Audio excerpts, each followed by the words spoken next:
Bom dia, sétimos anos. Iniciando a gravação da nossa aula de hoje, dia 20/10. Estaremos trabalhando com a pontuação, revendo alguns sinais de pontuação como travessão e o parênteses, e logo depois estaremos observando o uso da vírgula, que é um outro sinal de pontuação, nos adjuntos adverbiais. Então, para iniciarmos, vamos deixar o caderninho de atividades aberto lá na página 28. Quando a gente fala de pontuação, é interessante a gente destacar que a pontuação ela tem um papel importante na produção textual. Tanto para que nós possamos saber o que realmente está sendo dito, e isso é marcado para a gente por uma vírgula, por 2 pontos, para assinalar que alguém vai dizer alguma coisa, por um parênteses, né, que vai trazer para a gente uma informação extra. E não só na escrita, como para você estar sabendo na hora de ler a entonação e as pausas que nós precisamos dar. Então, a pontuação, de um modo geral, vírgula, ponto e vírgula, 2 pontos, ponto final, ela é importante tanto na leitura, para a compreensão da leitura, quanto na escrita para a compreensão daquilo que se quer passar na hora que estamos escrevendo. Na aula de hoje, nós estaremos relembrando, porque com certeza vocês já conhecem, já estudaram, 2 sinais de pontuação muito usados quando nós trabalhamos a ideia de explicar algo mais, acrescentar algo mais, trazer uma informação a mais, que são o travessão e o parênteses. Então, lembrando aqui, todos os dois são considerados sinais gráficos, né? O travessão é aquele tracinho que nós usamos no início da oração, e o parênteses, né? Aquele sinalzinho que nós utilizamos para colocar alguma informação dentro, para marcar uma ideia que eu quero explicar a mais. Então, com relação ao travessão, nós temos 3 finalidades, né? 3 momentos em que ele é usado, e cuja finalidade vai identificar, vai favorecer, vai facilitar a compreensão do texto. Primeiro, o travessão ele é utilizado para marcar, para identificar a fala de um personagem em discurso direto. O que é o discurso direto? É quando eu tenho alguém conversando ou alguém falando diretamente com outra pessoa. Por exemplo, Carla disse, né? Aí eu já coloco a fala da Carla. Como vocês estão hoje? Disse a Carla. Então eu já marquei o como vocês estão hoje exatamente como a Carla falou. Então o discurso direto é quando você tem ali a marca do diálogo entre 2 ou mais pessoas, bem identificado ali quem está falando no momento. Eu poderia dizer assim, ó, discurso direto. Carla falou para Esther, 2 pontos, a linha de baixo, travessão. Como você está, Esther? Então, nesse caso aí, eu tenho um discurso direto, porque foi reproduzido exatamente como eu perguntei para Esther.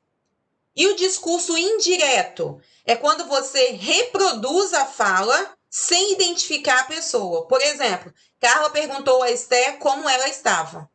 Estão vendo? Eu não marquei. Carla falou isso, Esther respondeu isso. Eu apenas fiz um relato, eu descrevi o que foi a conversa. Então, esse é o discurso indireto. Você não tem marca de diálogo, você não tem marca de travessão. Então, o primeiro momento, né, vamos dizer assim, o primeiro aspecto em que nós estaremos usando o travessão é exatamente para isso aí, para estar identificando o discurso direto. Só um momentinho aqui, o que foi perguntado aqui. O mais utilizado, geralmente, é o discurso direto, quando você está produzindo um diálogo, um texto que marca uma conversa. Quando você produz apenas uma narração em que você quer relatar só alguma coisa e você não quer marcar os personagens, aí você usa o indireto. Ok, Esther? Depende muito do objetivo do texto. Eu quero marcar, eu quero pontuar a conversa entre as pessoas. Então, é discurso direto. Eu quero apenas relatar o acontecimento. Aí você faz uso do discurso indireto. Depende da finalidade, da funcionalidade do texto. Então, vamos lá. Usando o travessão para identificar a fala do personagem em discurso direto. Venha cá, me ajude a levantar esta mesa. Observem que a fala da pessoa foi iniciada pelo travessão. Ou seja, esse travessão indica para mim que alguém falou dessa forma. Portanto, o travessão marca para mim, identifica a fala de alguém. Segundo caso, indicar um ato de fala do narrador. Vamos correr para chegar logo, disse a treinadora. Observem que nesse segundo exemplo eu tenho o travessão sendo usado no começo para identificar a fala do personagem e logo depois eu tenho a marca do travessão, né, a utilização do travessão, marcando, indicando, identificando para mim o ato do narrador, a fala do narrador.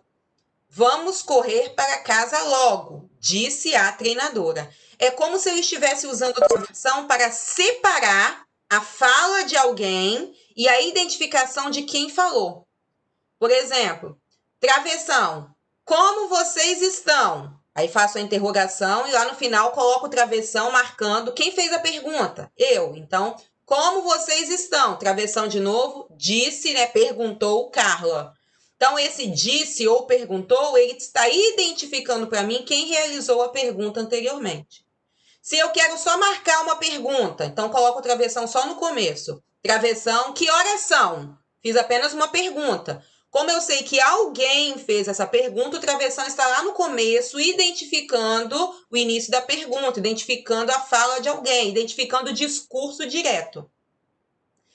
Que horas são? Perguntou Carla. Então, eu tenho travessão no começo, marcando a minha fala. Que horas são? Travessão de novo. Perguntou Carla.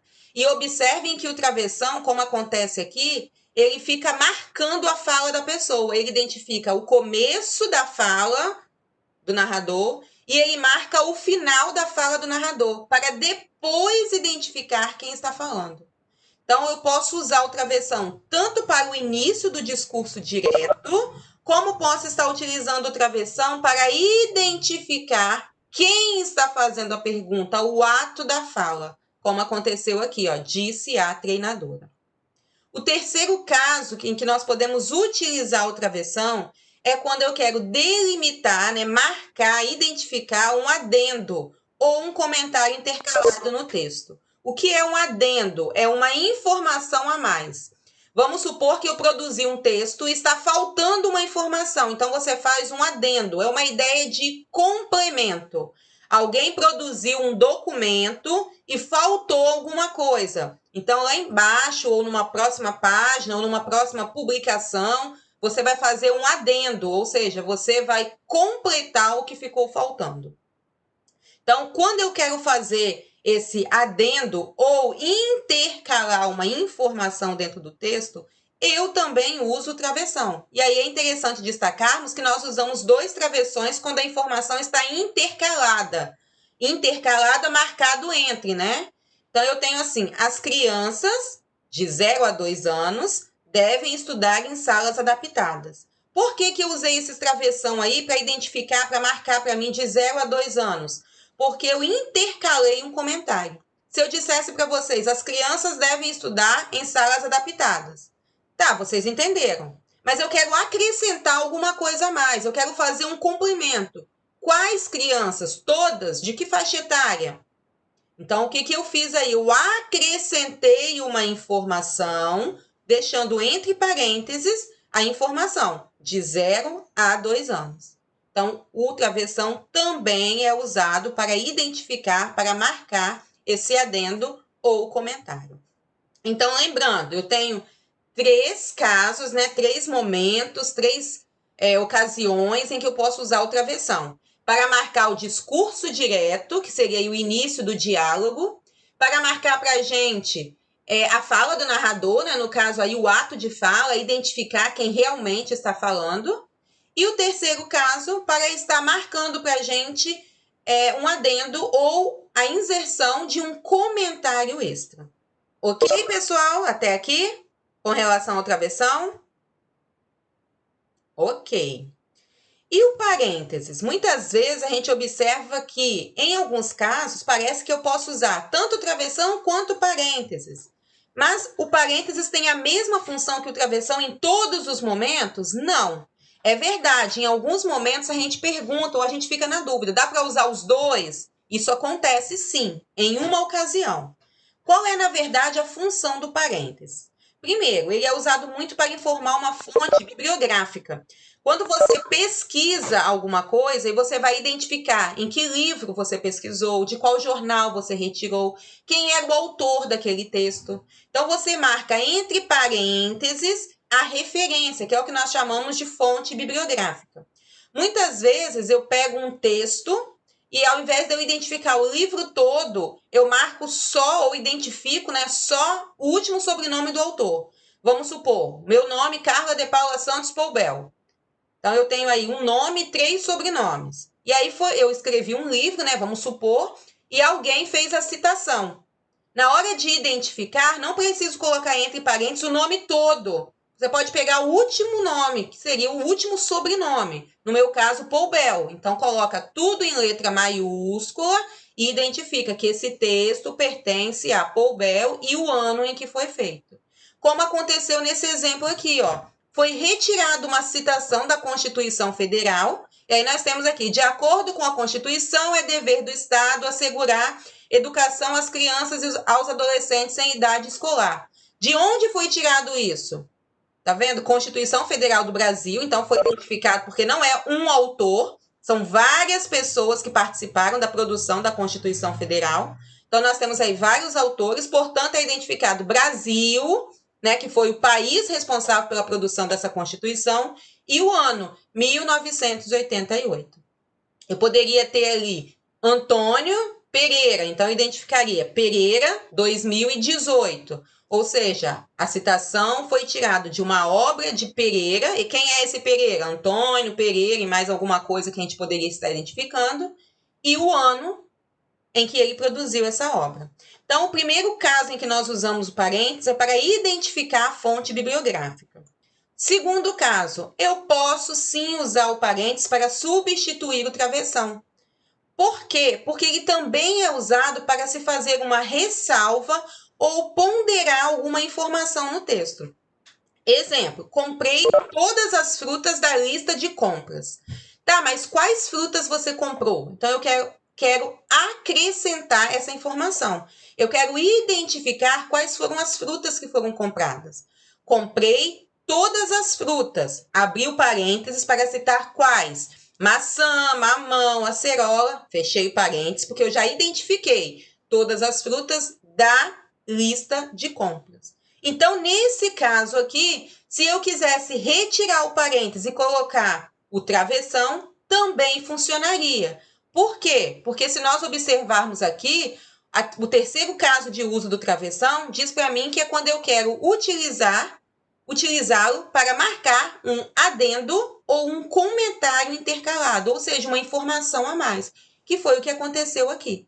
Então, esse é o caso em que você pode usar, né, tanto um quanto o outro. Você pode optar por usar o travessão ou o parênteses, quando você quer acrescentar alguma coisa ou informar alguma coisa a mais. Terceiro caso de uso do parênteses, quando você quer esclarecer, complementar alguma informação. Nossa, é bem parecido com o que nós acabamos de ver, né? Sim. Eu tenho, por exemplo, o método começa a dar resultados. Qual método? O método aplicado em mais de 100 escolas no país. Observem que eu marquei entre parênteses. Então, é como se eu dissesse que tanto o segundo caso quanto o terceiro estão bem próximos. Por quê? Aqui eu citei, expliquei quais são as frutas e aqui embaixo eu identifiquei qual é o método. Resumindo, em todos os dois, eu acrescentei uma informação extra. Eu acrescentei alguma coisa a mais para a compreensão do texto. Então, eu posso também, nesse último caso, substituir o parênteses pelo travessão? Pode. Toda vez que você quiser inserir uma informação a mais, que você quiser fazer um adendo, que é completar alguma coisa que ficou faltando, que você quiser especificar alguma coisa, você pode optar pelo uso do travessão ou do parênteses. Ok, pessoal? Deu para entender? Alguma pergunta, alguma dúvida? Até aqui tudo tranquilo? Beleza, só a Esther me respondeu. Mais alguém? Alguém está com dúvida? Alguém precisa que eu repita alguma coisa? Ok, Arley? Então, vou pedir para vocês passarem aí lá para a página 30 da apostila de vocês, do caderno de atividades de vocês, perdão. Eu esqueci de marcar a questão 7. Eu estarei fazendo com vocês, a primeira questão é a questão 7. Acompanhe aí, então. Caderno de atividades, questão 7. Ok, Letícia. Na questão 7 diz assim, ó. Com base no que você estudou sobre travessão, é correto afirmar que ele é usado para, vamos lá, identificar a fala de um personagem em discurso direto, ele é usado lá no comecinho para marcar, delimitar um adendo ou comentário intercalado no texto, ou seja, marcar essa informação extra, e indicar um ato de fala do narrador. Então, nós estamos assinalando as alternativas A, B e D. Por que a C não se encaixa? Porque ele diz que é usado para substituir o ponto e vírgula. Qual é a função do ponto e vírgula? Dar uma pausa, não é isso? Nós vamos pausar alguma coisa, nós vamos descansar um pouquinho aquilo que estamos falando. Na leitura, você diz que é para você respirar. Né? Quando você está escrevendo o texto, é como se você quisesse pausar um pouquinho, parar um pouquinho aquilo que você está falando para depois dar continuidade. Então, nesse caso, o ponto e vírgula ele não tem relação nenhuma com o uso do travessão. Então, lembrar do uso do travessão para discurso direto, intercalar um comentário e indicar a fala do narrador. Certo? Próximo são as questões 13, 14 e 15 que eu marquei com vocês.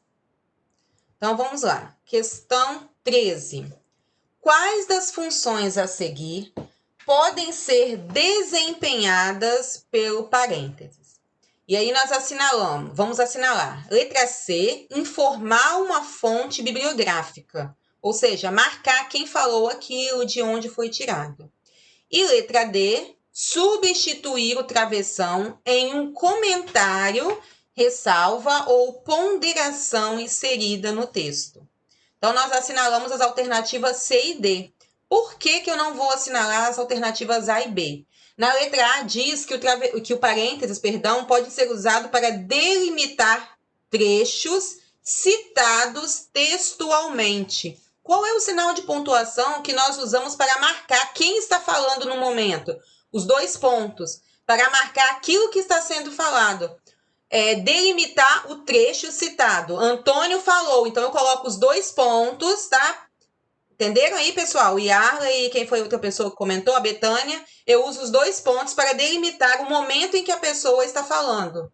Então, por isso que é usado aí os dois pontos. Indicar uma pausa para expressar uma interrogação direta. Se fosse uma interrogação, apenas uma pergunta, eu uso o ponto de interrogação.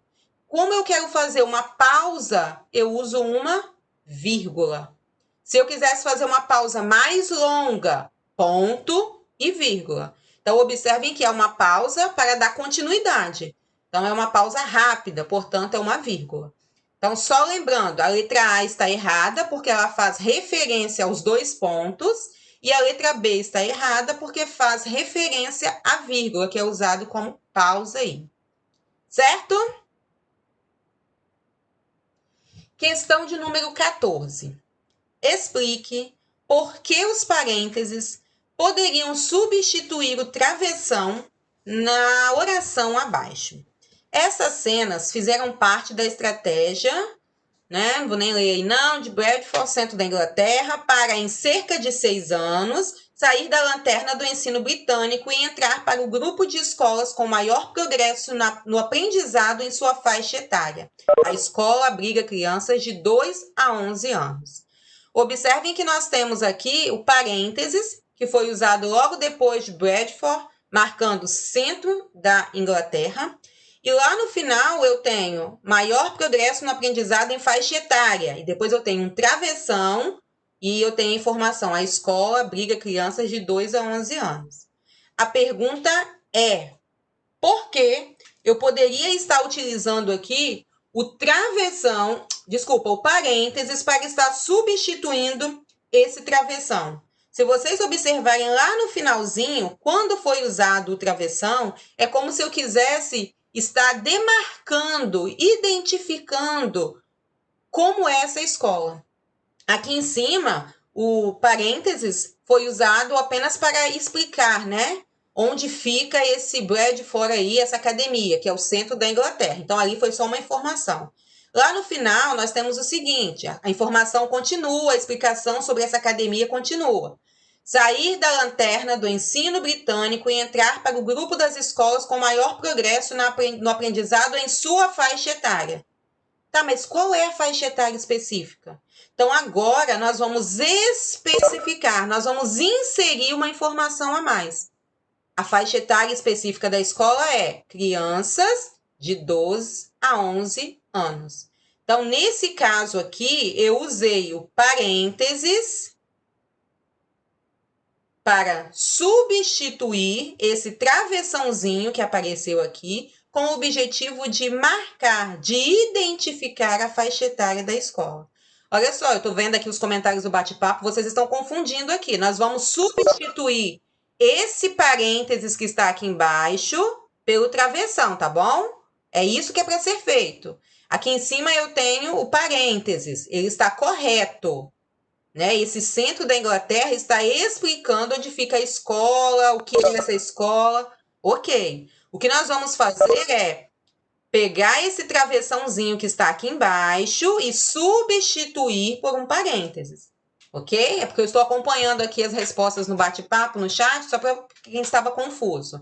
Então, nós vamos retirar esse travessão e eu quero chamar a atenção de vocês para o fato de que nesse caso aqui, eu usei apenas um travessão. Por quê? Porque a informação ela está marcada no final, ela não está intercalada no texto. Então, não é necessário colocar outro travessão aqui. Eu marquei um travessão só para dizer que a informação está sendo dada lá no finalzinho. Então, esse travessãozinho marca a informação. Quando eu vou substituir por parênteses, eu vou usar os dois. Então, o parênteses ele vai abrir e fechar.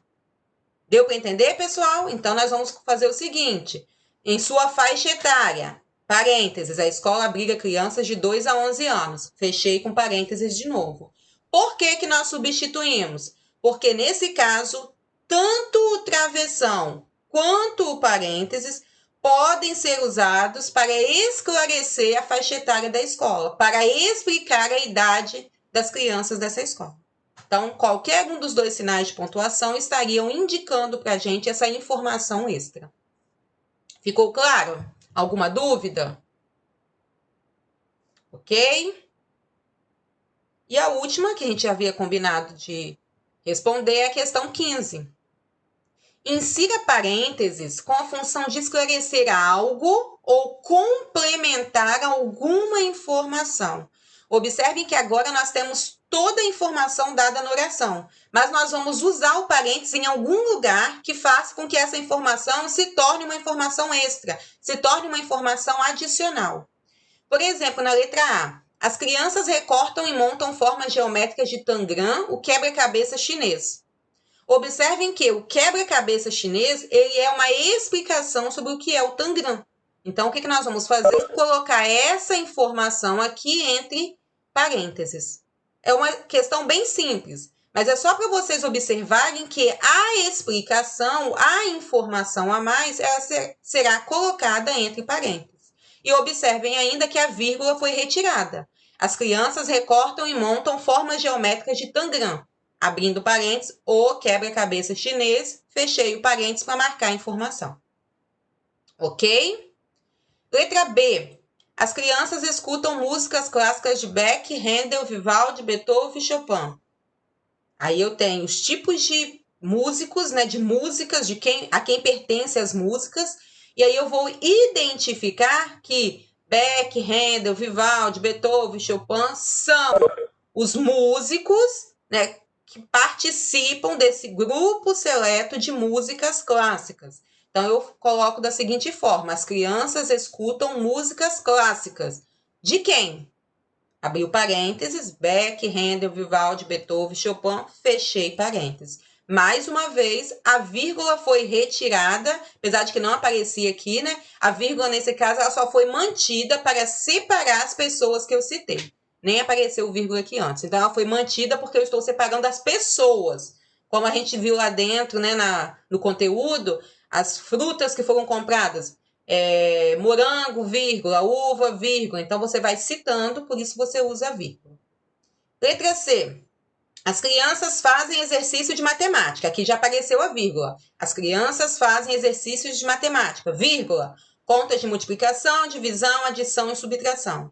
Nesse caso, eu usei as informações contas de multiplicação, divisão, adição e subtração para informar, para acrescentar, para especificar quais os tipos de exercícios de matemática. Então, essa é a informação extra que eu vou colocar dentro do parênteses. Então, as crianças fazem exercício de matemática, retiro a vírgula, abro parênteses. Quais são esses exercícios de matemática? Contas de multiplicação, divisão, adição, subtração e fecho parênteses. Ok? Então, as alternativas A e C, nós retiramos a vírgula antes de colocar o parênteses. Na letra D, eu tenho as crianças recitam poemas em formas de música, vírgula, como rap, funk e pop.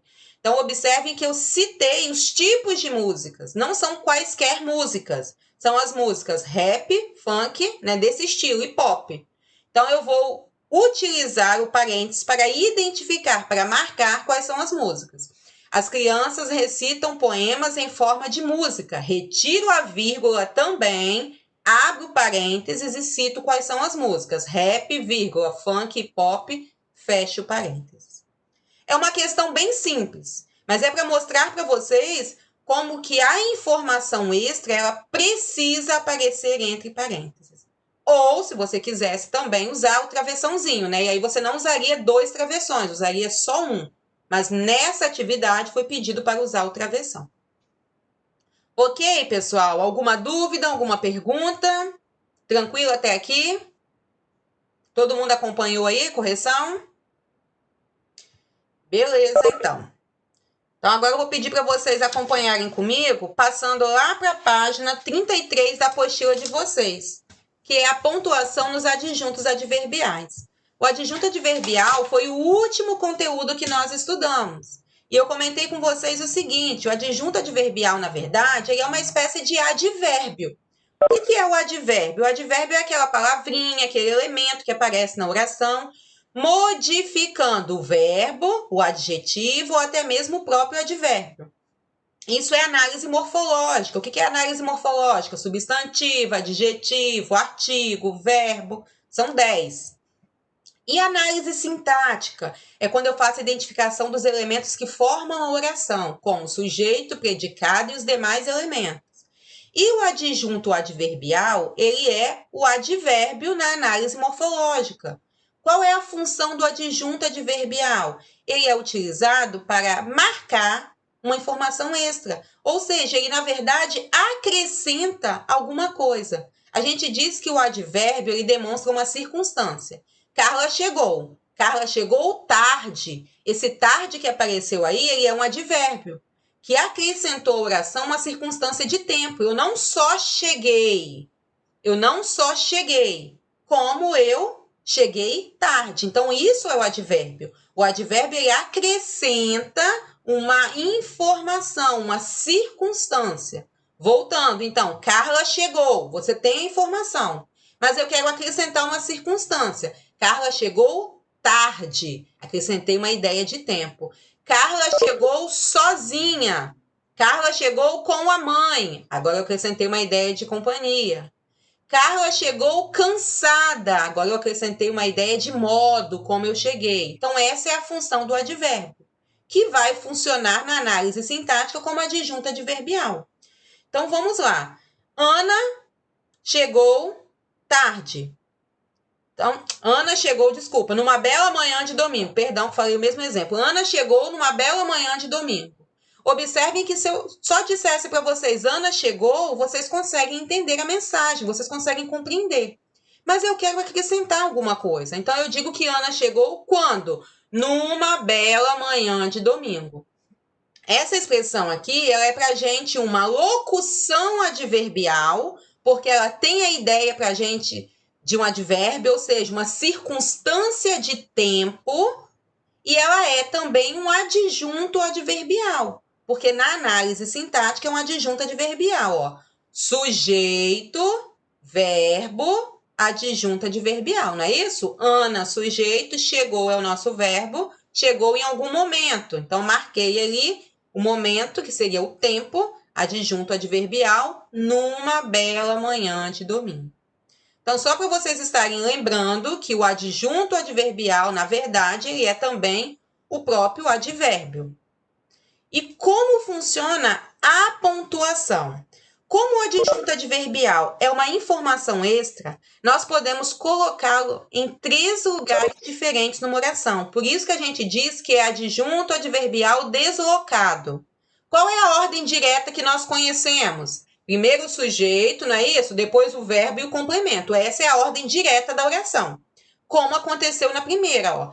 Ana, sujeito, chegou, verbo, e aí eu não tenho complemento verbal, eu tenho o adjunto adverbial, que é a informação extra. Vocês sabem que pode aparecer tanto uma informação extra quanto o complemento do verbo. E aí nós já estudamos, se o verbo for transitivo, ele tem complemento, se ele for intransitivo, ele não tem. Nesse caso aqui, eu tenho chegou, que é um verbo intransitivo, ele não precisa de complemento, mas eu quis acrescentar uma informação extra. Então, numa bela manhã de domingo, é uma espécie de adjunto adverbial. No primeiro caso, a minha oração está na ordem direta. Portanto, eu não usei vírgula em momento nenhum. Vocês viram? Por que não tem vírgula? Porque a ordem direta é sujeito, verbo, complemento ou informação extra. Portanto, quando a oração está na ordem direta, não usamos vírgula no adjunto adverbial. E quando eu desloco, eu sei que eu posso modificar a oração, passando ela para a ordem indireta. Ao invés de eu dizer que Ana chegou numa bela manhã de domingo, eu quero enfatizar o momento que Ana chegou. Então, eu posso dizer, numa bela manhã de domingo, Ana chegou. Por que nós invertemos a ordem da oração? Para enfatizar alguma coisa, não é isso? Nós já estudamos. Então, no segundo caso, o que eu fiz? Eu peguei a informação extra, que é o nosso adjunto adverbial, numa bela manhã de domingo, e coloquei ele no começo da oração. Como eu desloquei, trouxe ele do final para o começo, eu vou usar uma vírgula. Numa bela manhã de domingo, vírgula, Ana chegou. Essa vírgula é para marcar para mim que eu tenho a informação extra primeiro, depois eu tenho a ordem direta da oração, que é o nosso sujeito e o nosso verbo. No terceiro caso, eu continuei utilizando essa ideia do adjunto adverbial deslocado. Ana, vírgula, numa bela manhã de domingo, vírgula, olha aí, informação extra entre vírgulas, chegou. Novamente eu desloquei. Então, eu usei 2 vírgulas para identificar essa informação extra que foi acrescentada aí.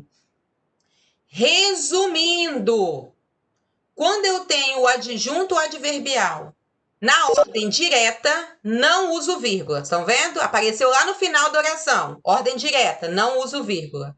Apareceu no começo da oração, uso vírgula. Apareceu no meio da oração, uso vírgula. Então, essa é a regrinha. Adjunto adverbial. Na ordem direta, ou seja, final da oração sem vírgula, início da oração com vírgula, meio da oração com vírgula. É só vocês guardarem assim. O que é esse adjunto adverbial? É uma expressão, uma locução que dá ideia para mim de tempo, de modo, de lugar. Então, só retomando, eu tenho 3 posições: final, início e meio da oração. Final sem vírgula, início com vírgula, no meio com vírgula. Deu para entender isso aí? Ok? Com relação às posições? Beleza. Entretanto, eu tenho um caso em que é opcional o uso da vírgula. O que é opcional? Você pode optar, escolher em usar ou não a vírgula. Quando isso é possível? Vamos pegar o exemplo 2 aqui, ó. Numa bela manhã de domingo. Observe que eu tenho uma expressão longa. Então, eu tenho uma locução adverbial. Eu usei a vírgula. Mas se ao invés de eu dizer numa bela manhã de domingo, eu dissesse no domingo, Ana chegou. Quando eu tenho apenas uma palavrinha, um referente, uma informação apenas, eu uso a vírgula se eu quiser. Isso é para o começo da oração, tá bom, gente? Eu quero dizer, Carla chegou tarde. Tarde, Carla chegou. Eu posso dizer sem vírgula alguma, escrever sem vírgula alguma, tarde, Carla chegou. Como eu posso colocar tarde, vírgula, Carla chegou.